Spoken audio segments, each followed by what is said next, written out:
E aí, já parou para pensar no que acontece quando um filósofo resolve declarar guerra contra toda a imprensa de um país? Pois é exatamente isso que a gente vai mergulhar hoje. A crítica implacável de Olavo de Carvalho à mídia brasileira.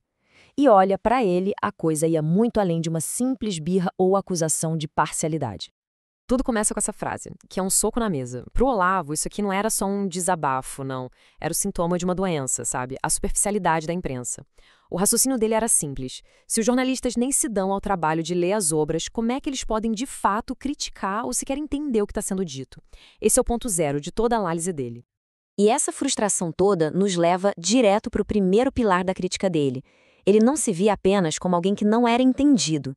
Ele se via como alvo de uma incompreensão que era, na visão dele, totalmente deliberada e sistemática. E aqui está uma das acusações mais famosas dele. O Carvalho dizia que os jornalistas não entrevistavam ele, Olavo de Carvalho, eles entrevistavam o espantalho, uma caricatura de o direitista que só existia na cabeça deles. Qualquer ideia mais complexa, segundo ele, era espremida até virar um clichê batido só para caber na caixinha que já estava pronta. Bom, a partir daqui, o argumento dele dá um salto. O problema, segundo o Olavo, não era pessoal, não era só com ele. A experiência dele seria, na verdade, só um sintoma de um problema muito, mas muito maior: o declínio terminal do jornalismo como profissão no Brasil. Ele pintava um quadro com um contraste bem forte entre o passado e o presente. Décadas atrás, um especialista ia entrevistar outro especialista, buscando profundidade, né? Hoje, na visão dele, o que a gente tem são repórteres mais genéricos, tentando encaixar qualquer assunto complexo em moldes ideológicos prontos, sem ter um conhecimento real daquilo que estão cobrindo. E para provar o ponto dele, o Olavo não ficava só na teoria, ele ia para os números. Ele sempre lembrava que jornais lá nos anos 50 chegavam a vender 1 milhão de cópias por dia. Agora compara isso com os números de hoje, mesmo nos melhores dias. Para ele, a mensagem era óbvia. Essa queda toda não era só por causa da internet, mas sim por uma crise de confiança gigantesca do público. Certo, agora a gente entra no campo de batalha das palavras. O Olavo dedicou um tempo enorme para desconstruir os rótulos que ele dizia que a mídia usava para encaixotá-lo e, com isso, neutralizar as ideias dele. O rótulo de astrólogo era um dos que mais irritavam ele. Ele dizia que era um trabalho que ele fez décadas atrás e que era usado como uma arma para tirar o crédito dele como filósofo. E aí ele provocava, né? Porque o mesmo rigor não era usado com outras figuras públicas e suas próprias crenças, digamos, peculiares. E o rótulo de ideólogo? Bom, para desmontar essa acusação, ele primeiro define o que é ideologia para ele. Não é só ter um conjunto de ideias. Para Olavo, ideologia é ter uma receita de bolo, um manual de instruções para criar uma sociedade perfeita. E é com base nessa definição que ele se defendia. Ele basicamente dizia, olha, eu não estou oferecendo um projeto de sociedade. Eu analiso o que está acontecendo. Ele traçava uma linha bem clara. O trabalho dele, na visão dele, era de um analista da realidade, e não de um profeta de alguma utopia política. Mas olha, nenhum rótulo parecia incomodar mais o Olavo do que o de fascista. Para ele, a palavra tinha perdido completamente o sentido histórico. Tinha virado só uma arma de propaganda, um xingamento vazio, usado por pessoas que, segundo ele, não faziam a menor ideia da origem do termo. E é aqui que vem a aula de história controversa dele. Segundo Olavo, o fascismo, lá na sua origem, propunha uma luta entre nações proletárias e nações burguesas.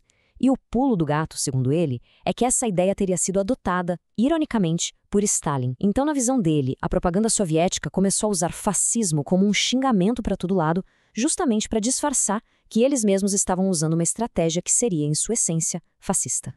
E tudo isso que a gente viu até agora era, na verdade, a preparação para o clímax da crítica dele. A acusação final, a mais grave de todas, que ele não apontava para um ou outro jornalista, mas para toda a estrutura da mídia brasileira. A acusação dele é realmente bombástica. A mídia brasileira teria sido cúmplice ativa num acobertamento gigantesco para esconder do público o que ele chamava de a maior conspiração política e criminosa da América Latina, o Foro de São Paulo.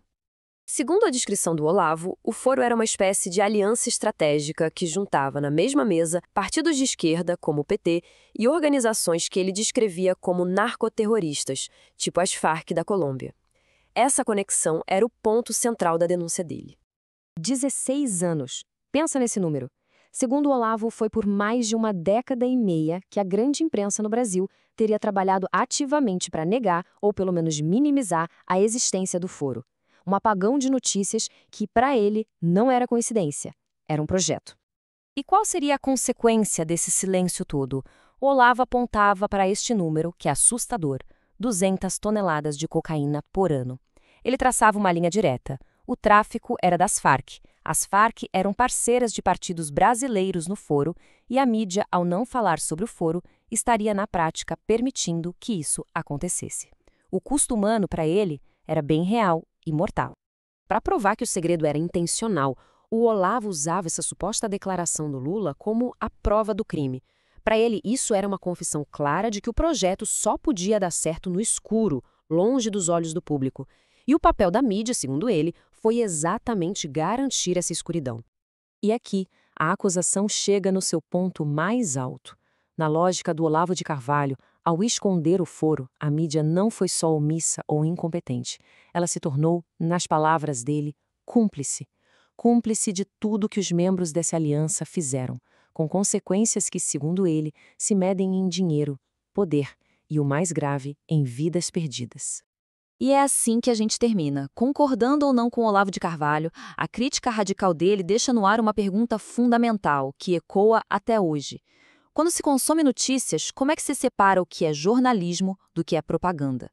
Essa linha entre informar e influenciar talvez seja a questão mais importante para a mídia e para quem a consome hoje em dia.